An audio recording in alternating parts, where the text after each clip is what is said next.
वाणी में वचन आते हैं। समुद्र विलोर शरीर हम देखिया, एक वस्त अनूप दिखाई। गुरु गोविंद, गोविंद गुरु है, नानक भेद न भाई। मैंने शरीर रूपी समुद्र को मथ कर देखा तो एक अनुपम वस्तु दिखाई दी कि गुरु ही गोविंद है, गोविंद ही गुरु हैं। गुनाह साहब फरमाते हैं कि इसमें बिल्कुल भी कोई भेद नहीं है। तो गुरु के रूप में परमात्मा ही हमारे बीच में आते हैं। वो गुरु ही फिर हमारी आत्मा को प्रकाशित करते हैं, हमारी आत्मा ही बन जाते हैं, हमारी आत्मा से अलग नहीं होते वो। तो धीरे धीरे आपकी जो इनर वॉइस है वही गुरु हो जाती है। गुरु शुरू शुरू में तो बाहर के रूप में आएंगे, आपसे बात करेंगे, आपको अपने चरणों में स्वीकार करेंगे, आपके को बाहरी रूप से समझाएंगे। फिर वो आपके भीतर समा जाएंगे। जब आप उन्हें अपने हृदय में स्थान देते हैं तो आपके भीतर समा जाते हैं। फिर वो धीरे धीरे आपकी इनर वॉइस बन जाते हैं, आपकी अंदरूनी आवाज बन जाते हैं। आपकी जो अंदरूनी आवाज है वो और सदगुरु कोई अलग नहीं होते। वही आवाज बनकर वो आपको गाइड करते हैं। यही होना ही चाहिए, क्योंकि जब तक गुरु बाहर रहेंगे तब तक बाहरी रूप से आपके जीवन को संवारेंगे, गाइडेंस देंगे, आपके अहंकार को तोड़ेंगे। फिर धीरे धीरे वो आपके भीतर समाहित होकर आपके अस्तित्व को ही अंदर से बदल डालेंगे। यही गुरु की विशेषता है। तो हम ऐसे सदगुरु पर कुर्बान प्रार्थना करते हैं, गुरुदेव इसी प्रकार हमें चरणों से जोड़े रखना और अंतर का प्रकाश देना, अंतर की प्रज्ञा देना, अंतर का ज्ञान देना, ताकि हम सही और गलत का फैसला ले सकें। ये फैसला ही तो नहीं लेने आया। आज तक हमेशा दूसरों पर डिपेंडेंट रहना सिखाया गया। आज तक कभी भी गलत फैसले ले लेकर संसार की तरफ जाने वाले फैसले लिए और भटके रहे। अब वो फैसले जो अंतरात्मा को सही दिशा दिखाएं, वो फैसले लेने हैं। और सही दिशा में, अब सही दिशा क्या है? जो आपकी आत्मा की ओर लेकर चले, जो अंतर में प्रकाश कर दे और अपने साथ साथ अनेक लोगों का भला हम कर पाए, ऐसा हमारा प्रयास है। तो विचार जब भी शुरू करें हमेशा ऐसा ही गुरु को बाहर से भीतर लेकर आए। और जब सदगुरु भीतर आते हैं तो नाम का जो दान देते हैं, वो नाम हमारे अंतर में बस जाता है। वो जो शब्द चलता है श्वास श्वास में, वो भीतर जो कल्याण करता है। तो अंतर में जो अंधकार था, हम बचपन में भजन बोलते थे, अभी भी कभी होता है कि हारा वाले या मेरे अंदर अंधेरा। गुरु महाराज जी के आगे प्रार्थना करता है कि मेरे अंदर तो अंधकार है, चानन कर दिखलाओ, मेरे अंदर अंधेरा, मेरे अंदर प्रकाश कर दो प्रभु। उस परम प्रकाशवान सदगुरु के लिए कोई मुश्किल है क्या वो प्रकाश कर दे? पर हम उसे जगह देंगे अंदर में तभी हो पाएगा ना। तो जगह देनी है अपने हृदय में, ताकि वो प्रकाश कर सके। एक समय आता है जब संत दरिया साहब जी लिखते हैं, दरिया सूरज उगया, चहु दिसी भया उजास, नाम प्रकाशे देह में तो सगल भरम का नाश।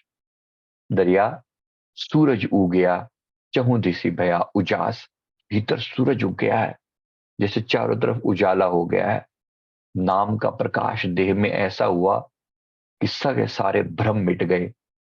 ऐसे भ्रम मिट जाएं, ऐसे भ्रम मिट जाएं, सगल भ्रम मिट जाएं और हम खुद को जान सके। तो सारा प्रयास इसी बात का है कि मेरे भीतर मेरी अंतरात्मा जागृत हो सके। उसी के लिए इतने एफर्ट डाले जा रहे हैं कि शुरुआत कोई बाहर के नज़ारे देखने से नहीं करनी। मतलब बहुत बाहर के नज़ारे बहुत इंपॉर्टेंट नहीं है। लोग कहते हैं कि अंतर में ये दिखा वो दिखा। अच्छा है अगर कुछ दिखा तो वो ये बता रहा है कि आप सही दिशा में जा रहे हैं। पर एक बार फिर याद दिला दूं कि नज़ारों से बढ़कर आप हैं। देखने वाला इंपॉर्टेंट है। बाहर कुछ भी दिखा, ध्यान इस बात पर देना मैं कौन हूं, देख कौन रहा है। क्योंकि बहुत लोग यहां भी भटक जाते हैं, नजारों में भी भटक जाते हैं, अंतर में भी ये दिखा कि वो दिखा, उसी चीज का पीछा करना शुरू कर देते हैं। कुछ भी दिखा, आप कहाँ थे? आप कहाँ थे? आप इम्पोर्टेंट हैं, नज़ारे नहीं। तो खुद पर ध्यान देना, खुद पर। मैं देखने वाला मोस्ट इम्पोर्टेंट हूँ। यही, क्योंकि इसी देखने वाले में ही साक्षी छुपा हुआ है, दृष्टा छुपा हुआ है, और वही दृष्टा ही परमात्मा है। इसलिए गलती मत करना बार बार ध्यान में। लोग फिर भी अभी भी पूछने से बाज नहीं आते। लाइट दिखी, ऐसी दिखी कि वैसी दिखी। भगवान भी दिखे, मान लो आपको भगवान शिव दिखे या भगवान कृष्ण के दिखाई दिए, तो भी जीवन क्यों नहीं बदल गया? अगर इतनी ही बड़ी बात है तो जीवन क्यों नहीं बदला अब तक? आज मुझे ऐसे ऐसे ऐसे ऐसे दर्शन हुए, तो आप क्यों बदले क्यों नहीं फिर अब तक? इसका मतलब है कि वो दिखना इंपॉर्टेंट बहुत बड़ी बात नहीं है वो। इसलिए जिन लोगों को नहीं दिखते, वो घबराने की जरूरत नहीं। उनको भी कोई ऐसी परेशान होने की बात नहीं कि मुझे तो दिखते नहीं। हमें भी नहीं दिखते। हर वक्त आंखें बंद करो और सामने भगवान खड़े हो साक्षात, बोल बच्चा तुझे क्या चाहिए। ये वाली बात दिमाग से हटा दो। ऐसा नहीं होता, ऐसा नहीं होता। और जो लोग बहुत बताते हैं ना कि मैं वहां गई, मैंने देखा, ऐसे लाइट थी, फलाना था, डिमका था, ये था, वो था, ऐसे लोग बड़ा बयान करते हैं। इसमें भी बहुत सारी गलत फहमियां हैं। किसी भी नजारे के पीछे दौड़ने की जरूरत नहीं है। मैंने फिर कह रहा हूं, आप इंपॉर्टेंट हैं। आप इंपॉर्टेंट है, देखने वाला इंपॉर्टेंट है, जो दृश्य है वो इंपॉर्टेंट नहीं है। आपने खुद को जाना कि नहीं जाना? बिन आपा चीने मिटे ना भ्रम की काई। खुद को चीने बगैर, खुद को जाने बगैर भ्रम मिटेगा नहीं। तो नजारे इंपॉर्टेंट नहीं है, देखने वाली नजर इंपॉर्टेंट है, और नजर के पीछे बैठे हुए आप इंपॉर्टेंट हैं। इसके द्वारा सारी गलत फहमियां दूर कर दें। इसमें कोई गड़बड़ ना हो, कोई गड़बड़ ना हो। और ज्यादा बार बार लंबी चौड़ी एक्सप्लेनेशन भी मत दिया करें। ना ही खुद को दिया करें और ना ही हमें दिया करें। लोग बताते हैं ऐसा दिखता है कि वैसा दिखता है। अगर कोई पर्टिकुलर चीज बार बार रिपीट हो, एक सर्टेन टाइप का दृश्य बार बार रिपीट हो, तो उस पर कुछ ध्यान देने की जरूरत है भी सही। लेकिन अदरवाइज, अदरवाइज नहीं, अदरवाइज नहीं। मतलब अगर कुछ ऐसे कोई रिपीट नहीं हो रहा, ऐसे ही कुछ रैंडमली सामने आ गया, कोई बड़ी बात नहीं है। दिखने वाले को देखना, कौन देख रहा है, इस दृश्य को देखने वाला है कौन, वो इंपॉर्टेंट है। आप इंपॉर्टेंट है। इसलिए सारी गलतफहमी दूर करके अपने आप पर, आप खुद को ही ढूंढ रहे हैं। ये नजारे सिर्फ और सिर्फ आपको इंडिकेट करते हैं। बाकी ढूंढ तो आप स्वयं को रहे हैं। अपने आप को याद रखना, आप लक्ष्य हैं। आपको खुद को पाना है, और आपके ही अंदर सारा सारा ब्रह्मांड छुपा हुआ है। पहले खुद को समझेंगे, फिर इस ब्रह्मांड को जानेंगे, और फिर इसकी सेवा भी करेंगे। यही लक्ष्य है, यही लक्ष्य है।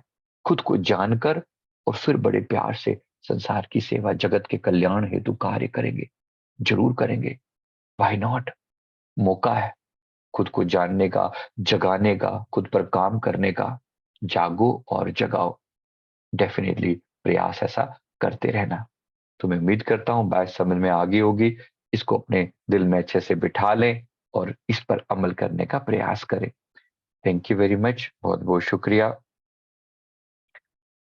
गुरुदेव की कृपा सब पर बनी रहे।